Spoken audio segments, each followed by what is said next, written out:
અમદાવાદમાં global association for corporate સર્વિસીસના Gujarat chapter દ્વારા ફ્યુચર ઓફ વર્કપ્લેસ સસ્ટેનેબિલિટી અને એઆઈ વિષય પર ભવ્ય નોલેજ કોન્ક્લેવનું આયોજન કરવામાં આવ્યું હતું.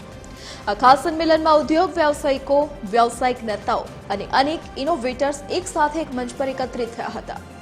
કોન્ક્લેવ દરમિયાન ઝડપથી વિકસતા કાર્યસ્થળ અને વૈશ્વિક વ્યવસાયિક વાતાવરણમાં સંસ્થાઓ અને વ્યક્તિઓ કેવી રીતે વિકાસ કરી શકે છે તે અંગે ગહન ચર્ચાઓ કરવામાં આવી હતી. કોન્ક્લેવમાં સપ્લાય ચેઇન અને ઉર્જા જેવા મહત્વના ઉદ્યોગો પર ચાલી રહેલા ભૂ રાજકીય સંઘર્ષોની અસર અંગે નિષ્ણાંતોએ મંતવ્યો રજૂ કર્યા હતા. સાથોસાથ વર્તમાન પરિસ્થિતિઓમાં નેટ ઝીરો ટકાઉપણું લક્ષ્યો પ્રાપ્ત કરવાની શક્યતાઓ અને તેની સામે રહેલા પડકારો વિશે પણ વિસ્તૃત ચર્ચા કરવામાં આવી હતી. તેમજ રોજગાર સર્જન અને કાર્યબળ પરિવર્તન પર આર્ટિફિશિયલ ઇન્ટેલિજન્સનો સંભવિત પ્રભાવ અંગે પણ ચર્ચા કરવામાં આવી હતી.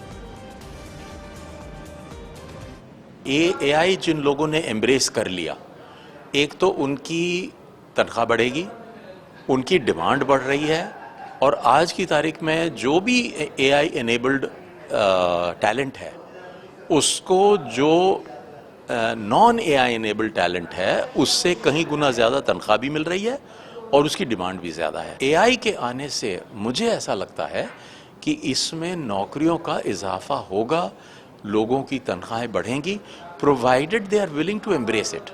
जो लोग नहीं एम्ब्रेस करेंगे वो शायद पीछे छूट जाएंगे. આજની ઇવેન્ટ અમારી એક એવા સબ્જેક્ટ પર છે જે અત્યારે બહુ જ ચર્ચામાં છે, which is AI, artificial intelligence, plus how do we work on R work space. એટલે વર્ક સ્પેસને કેવી રીતે વધારે ફ્યુચરમાં એમાંથી તમને શું શીખવાનું છે આની પાસેથી, અને તમારી ફ્યુચર વર્ક સ્પેસ કેવી હશે કે કેવી હોઈ શકે, તમને શું ચેલેન્જીસ આવે જેને તમે કેવી રીતે મિટિગેટ કરી શકો, એના વિશે છે આ ચર્ચા આજે.